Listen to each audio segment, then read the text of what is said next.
Bonjour à toutes et à tous et bienvenue dans cette nouvelle vidéo. Alors attendez, je me mets un peu, voilà, je me centre un peu on va dire. Alors aujourd'hui, dans cette vidéo, je voulais vous lire la satire contre le luxe à la manière de Perse de Diderot. Parce que je crois qu'aujourd'hui, on est vraiment dans ce cas de figure et vous verrez qu'en lisant, vous allez vous dire « Ah ben, aujourd'hui on vit exactement la même chose ». Et c'est pour ça que j'ai trouvé très intéressant de faire le parallèle entre son époque de 1767, avant la Révolution, et de aujourd'hui 2025. Alors c'est un peu long, donc on va pas trop tarder, on va commencer tout de suite. Satire contre le luxe à la manière de Perse. Introduction. Plus qu'un véritable fragment de salon de 1767, la satire contre le luxe à la manière de Perse semble un développement des thèmes présents dans le dialogue entre Diderot et Grimm à propos des toiles médiocres de Lagrenet. Les mémoires pour Catherine II comporteront également un chapitre intitulé du luxe qui propose des variations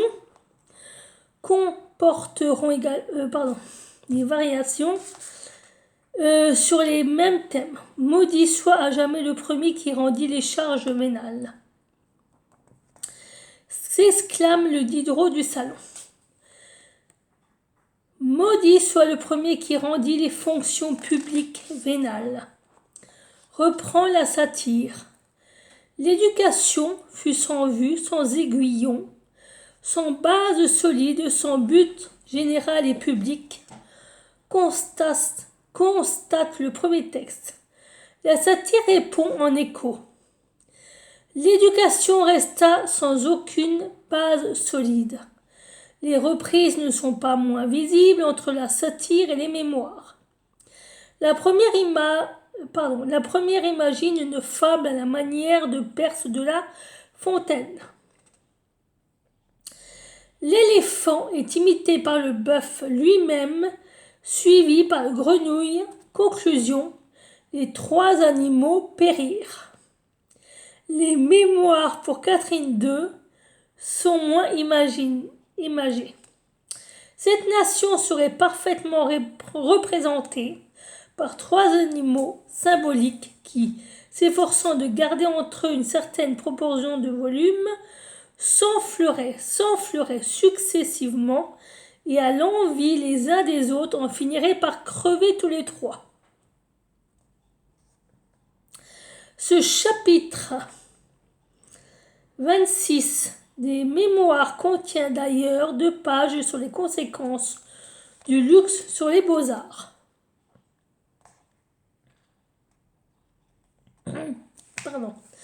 Le débat sur le luxe est celui de tout le demi-siècle.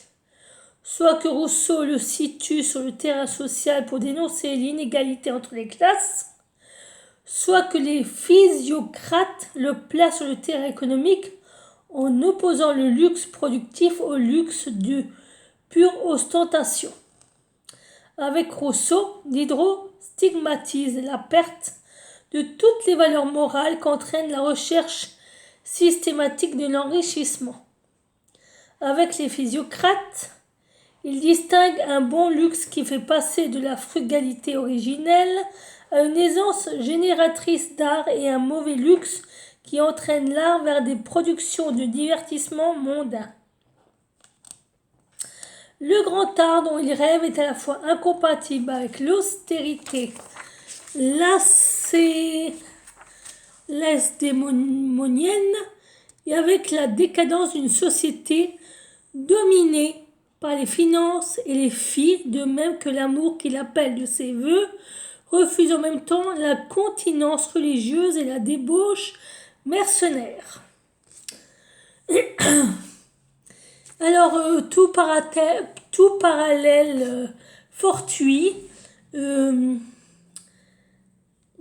tout parallèle de quelque sorte que ce soit, et fortuit et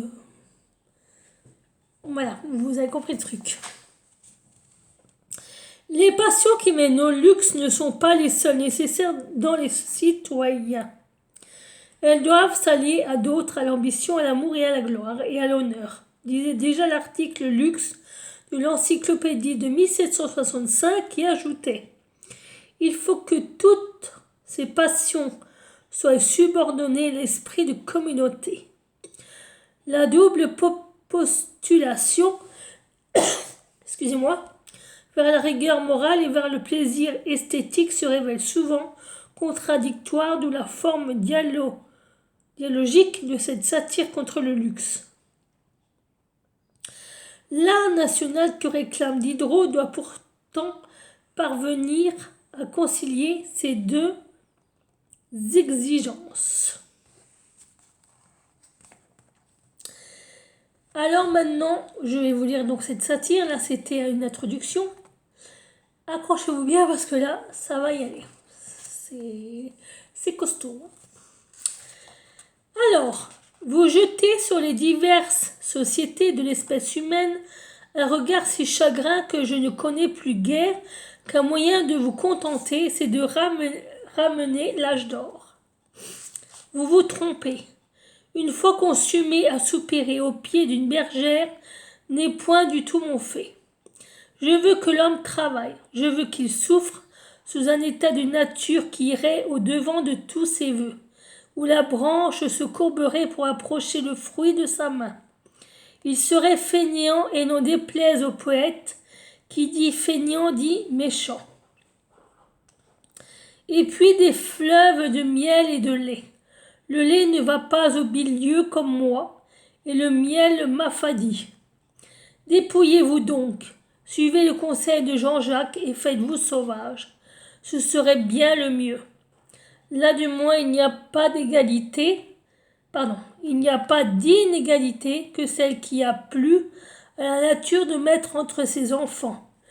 Et les forêts ne retentissent pas de cette variété de plaintes que de mots sans nombre arrachent à l'homme dans ce bienheureux état de société.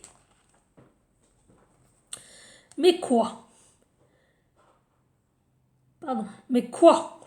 Ces mœurs si vantées de Lacédémone ne trouveront pas grâce auprès de vous? Ne me parlez pas de ces moines armés, mais là, cet or, ce luxe qui vous blesse, ces repas somptueux, ces meubles recherchés, il n'y en a point d'accord. Mais ces pauvres, ces malheureux ilotes, n'en avez-vous point pitié?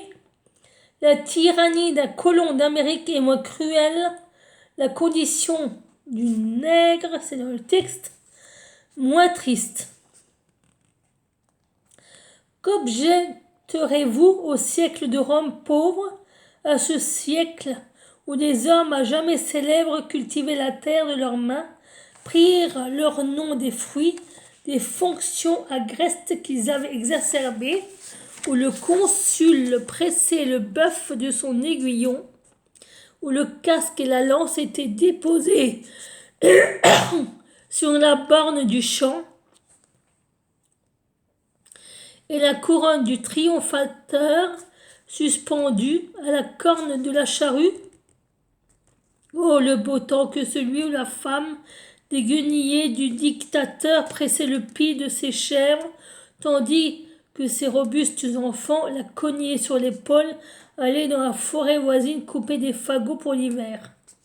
Vous riez, mais à votre avis, la chaumière de Quintus n'est-elle pas plus belle aux yeux de l'homme qui a quelque tact de la vertu que ces immenses galeries où l'infâme Vérès exposait les dépouilles de 10 provinces ravagées?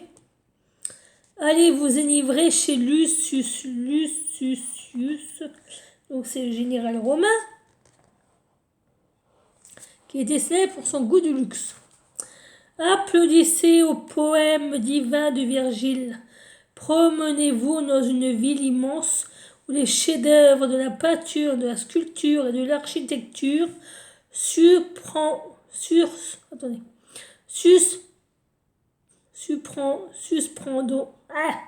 suspendront à chaque pas vos regards d'admiration. Assistez au jeu du cirque, suivez la marche des triomphes, voyez des rois enchaînés, jouissez du doux spectacle de l'univers qui gémit sous la tyrannie et partagez tous les crimes, tous les désordres de son opulent oppresseur. Ce n'est point là ma demeure. Je ne sais plus en quel temps, sous quel siècle, en quel coin de la terre vous placez. Mon ami, aimons notre patrie, aimons nos contemporains. Soumettons un ordre de choses qui pourraient par hasard être meilleures ou plus mauvaises. Jouissons des avantages de notre condition. Si nous n'y voyons des défauts, il y en a sans doute. Attendons-en le remède de l'expérience et de la sagesse de nos maîtres et restons ici. Restez ici. Moi. Il reste celui qui peut voir avec patience un peuple qui se prétend civilisé et le plus civilisé de la terre mettre à l'encan l'exercice des fonctions civiles.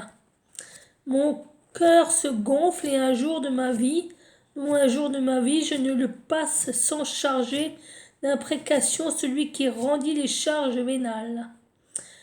Car c'est là, oui, c'est de là, de la création des grands exacteurs que sont découlés tous nos maux. Au moment où l'on put arriver à tout avec de l'or, on voulut avoir de l'or et le mérite qui ne conduisait à rien ne fut rien. Il n'y a plus aucune émulsion honnête. L'éducation resta sans aucune base solide. Une mère, si elle l'osait, dirait à son fils, « Mon fils, pourquoi consumez vos yeux sur des livres ? Pourquoi votre lampe a-t-elle brûlé toute la nuit ? Conserve-toi, mon fils. Eh bien, tu veux aussi remuer un jour l'urne qui contient le sort de tes concitoyens ? Tu la remueras. Cette urne est en argent comptant au fond du coffre-fort de ton père. Et où est l'enfant qui l'ignore ? Au moment où une poignée de constitutionnaires publics regorgés de richesses habitèrent des palais, firent parade de leur honteuse opulence, toutes les conditions furent confondues et s'éleva une émulation funeste, une lutte insensée et cruelle entre tous les ordres de la société.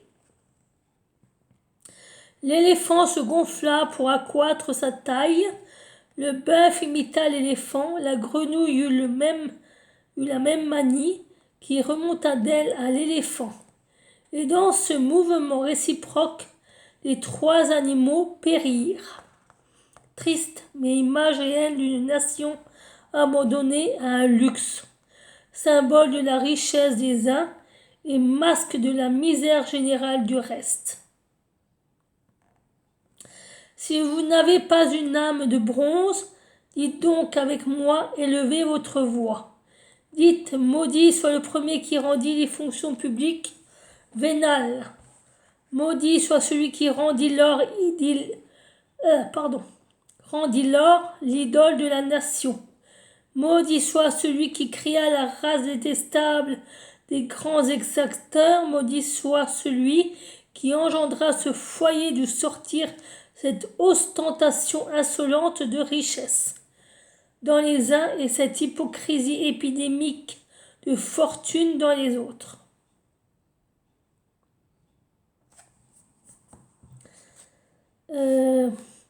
Maudit soit celui qui condamna par contre-coup le mérite à l'obscurité et qui dévoua la vertu et les mœurs au mépris. De ce jour, voici le mot funeste qui retentit d'un bout à l'autre de la société.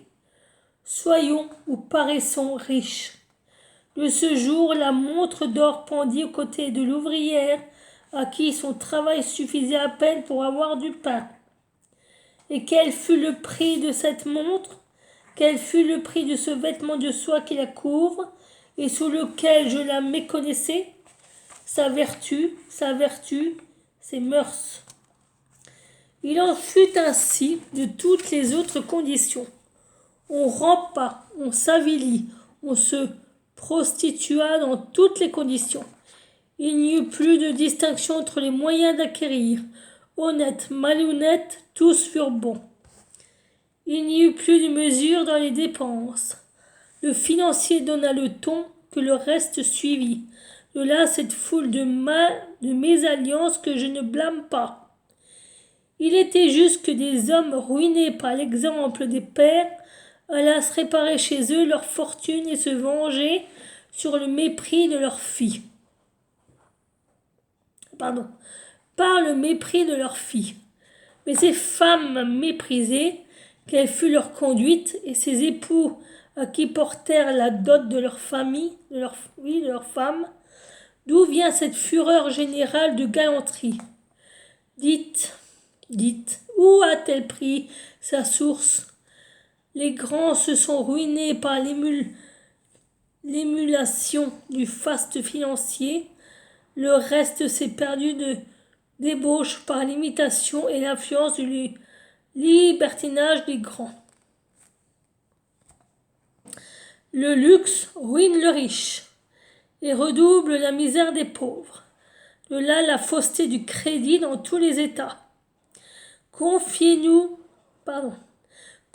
votre fortune à cet homme qui se fait traîner dans un char doré.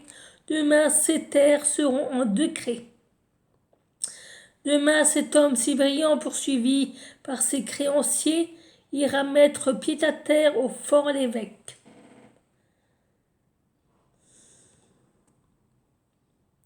En décret, c'est-à-dire saisi, mis en vente par décision de justice. Mais ne vous réjouissez pas de voir la débauche, la dissipation, le faste écrouler ces masses énormes d'or. C'est par ce moyen qu'on nous restitue goutte à goutte ce sang dont nous sommes épuisés. Il nous revient par une foule de mains occupées. Ce luxe contre lequel vous vous récriez, n'est-ce pas lui qui soutient le ciseau dans la main du statuaire, la palette au pouce du peintre, la navette, oui, beaucoup d'ouvrages et beaucoup d'ouvrages médiocres. Si les mœurs sont corrompues, croyez-vous que le goût puisse rester pur? Non, non. Cela ne se peut, et si vous le croyez, c'est que vous ignorez l'effet de la vertu sur les beaux-arts. Et que m'importent vos praxitèles et vos phidias? Que m'apportent vos appels? Que m'apportent vos poèmes divins? Que m'apportent vos riches étoffes si vous êtes méchants, si vous êtes indigents, si vous êtes corrompus? Ô richesse, mesure de tout mérite, ô luxe funeste, enfant de la richesse, tu détruis tout et le goût et les mœurs, tu arrêtes la pente la plus douce de la nature. Le riche craint de multiplier ses enfants, le pauvre craint de multiplier les malheureux. Les villes se dépeuplent, on laisse languir sa fille dans le célibat, il faudrait sacrifier à sa dot un équipage, une table somptueuse. On aliène sa fortune pour doubler son revenu, on oublie ses proches. Et 20 minutes, je vais encore faire un petit peu et après on va arrêter. Alors, on oublie ses proches. A-t-on créé dans les rues un édit qui promet un intérêt décuple à un capital? L'enfant de la maison pâlit. L'héritier frémit ou pleure. Ces masses d'or qui lui étaient destinées vont se perdre dans le fisc public et avec elles l'espérance d'une opulence à venir. De là, les hommes sont étrangers les uns aux autres dans la même famille. Et pourquoi des enfants aimeraient-ils, respecteraient-ils pendant leur vie? Pleurnicheraient-ils quand ils sont morts, des pères, des parents, des frères et des proches, les amis qui ont tout fait pour leur bien-être propre? rien pour le leur. C'est bien dans ce moment, mes amis, qu'il n'y a point d'amis.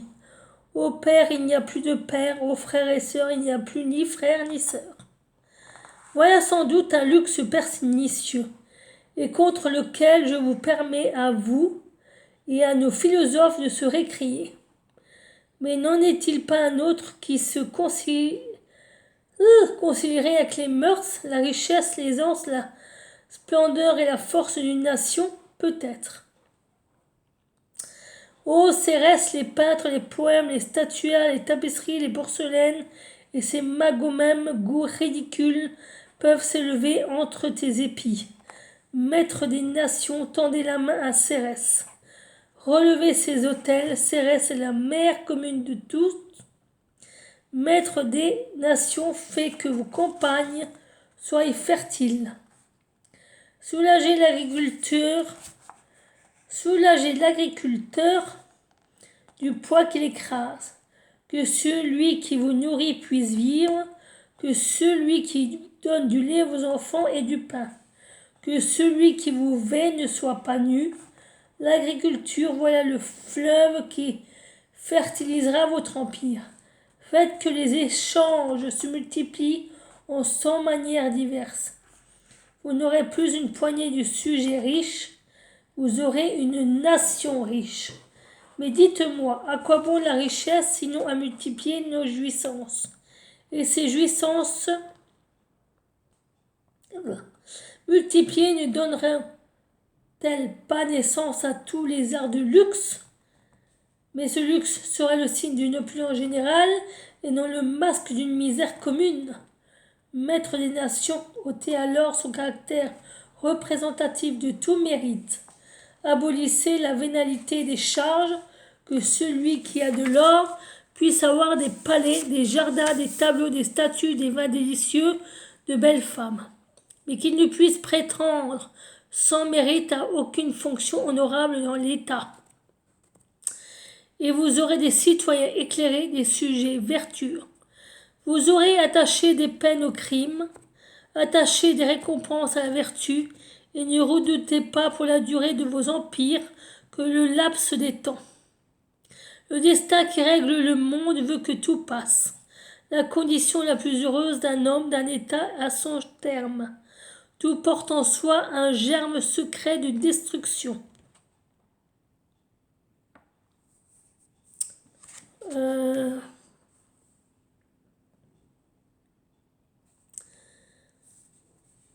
L'agriculture, cette bienfaisante agriculture engendre le commerce, l'industrie et la richesse.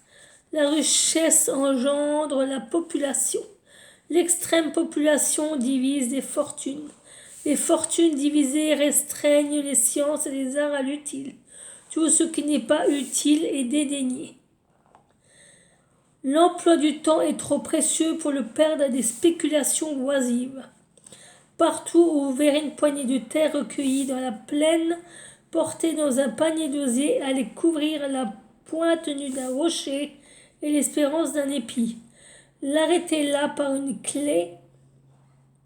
Soyez sûr que vous verrez peu de grands édifices, peu de statues que vous trouverez, peu d'orphées que vous entendrez, peu de poèmes divins.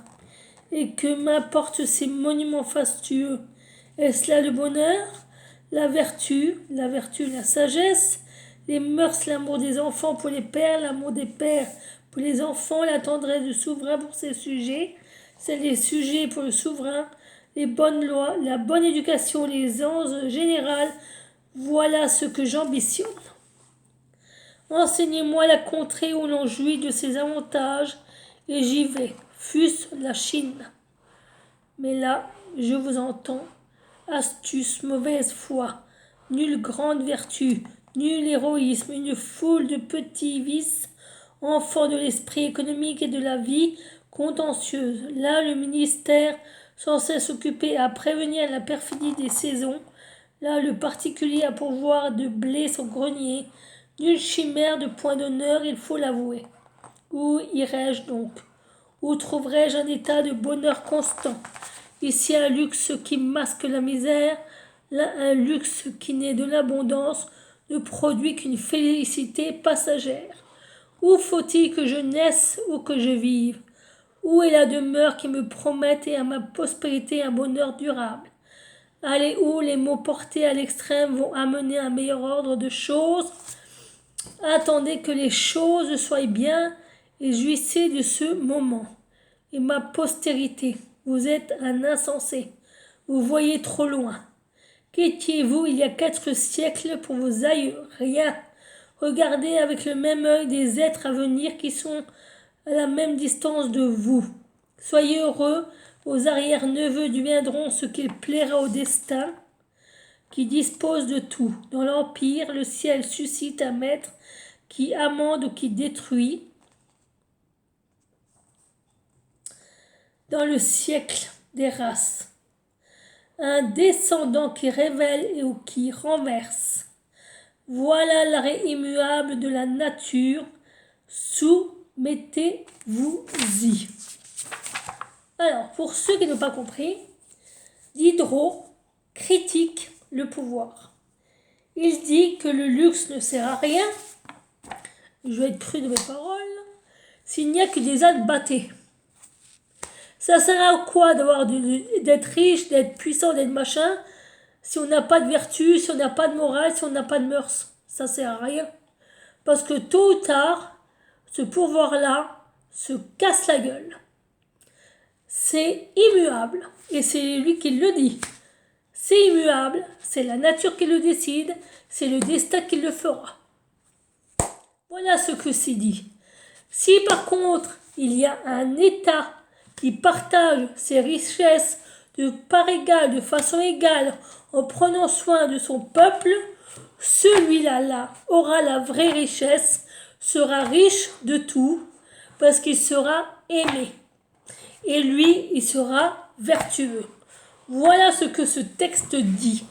Et je pense sincèrement que ça regroupe aujourd'hui ce qui se passe aujourd'hui dans notre pays, parce que c'est exactement ce qu'il y a. Un gouvernement non vertueux, non aimable, qui déteste son peuple, qui veut le voir crever, alors qu'il pourrait le rendre riche, le rendre heureux, pour qu'il puisse durer.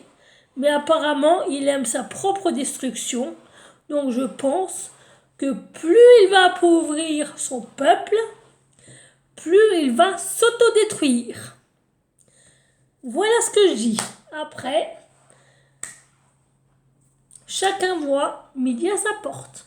Sur ce, je vous remercie d'avoir écouté ce passage sur la satire contre le luxe, parce que c'est vrai que c'est exactement ce qui se passe aujourd'hui. Et Diderot nous donne une bonne leçon sur ce luxe des plus grands, des plus riches, qui est immérité, qui n'est même pas mérité puisque c'est ni vertueux, ni moral, ni bienfaisant, ni bienveillant. Voilà, et c'est exactement ça. Donc, à méditer. Et sur ce, je vous fais de gros bisous. Je vous remercie d'avoir écouté, d'avoir regardé ma vidéo. Vous pouvez liker, commenter, vous abonner et n'oubliez pas d'activer la petite clochette de notification. Sur ce, je vous embrasse toutes et tous bien fort. Bye bye, bonnes vacances. Prenez soin de vous.